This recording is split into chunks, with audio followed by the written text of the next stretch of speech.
Bien, mesdames et messieurs les ministres, monsieur le commissaire, merci à toutes et tous.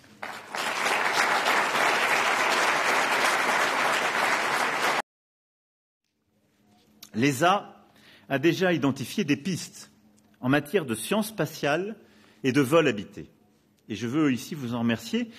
Et je propose que nous puissions accompagner cet élan en travaillant dans le cadre que l'ESA définira d'ici l'été prochain pour formuler des propositions sur nos ambitions européennes en matière d'exploration, de vol habité, pouvoir éclairer les décisions stratégiques que nous aurons ensuite à prendre.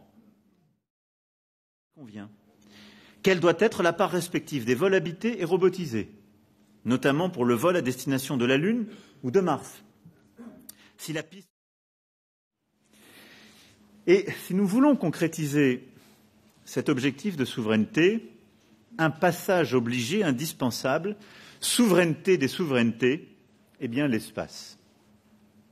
Sans maîtrise de l'espace, en effet, pas de souveraineté technologique.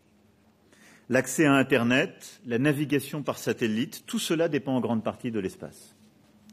Sans maîtrise de l'espace, pas de souveraineté industrielle et économique, au-delà des dizaines de milliers d'industries. Sans maîtrise de l'espace, pas d'avancée scientifique ni de connaissances fines des grands enjeux environnementaux et climatiques. Sans maîtrise de l'espace, pas de souveraineté stratégique et militaire.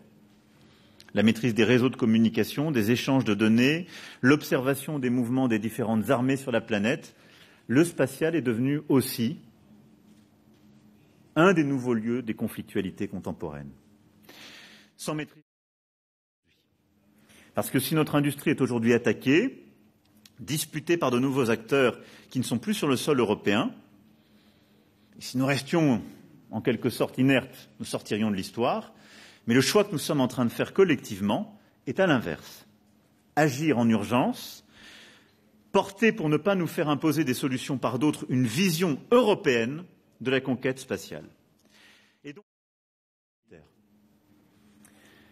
l'espace est un bien commun de l'humanité qui, pour continuer à l'être, doit être sorti des seules logiques de marché et de puissance et être régulé.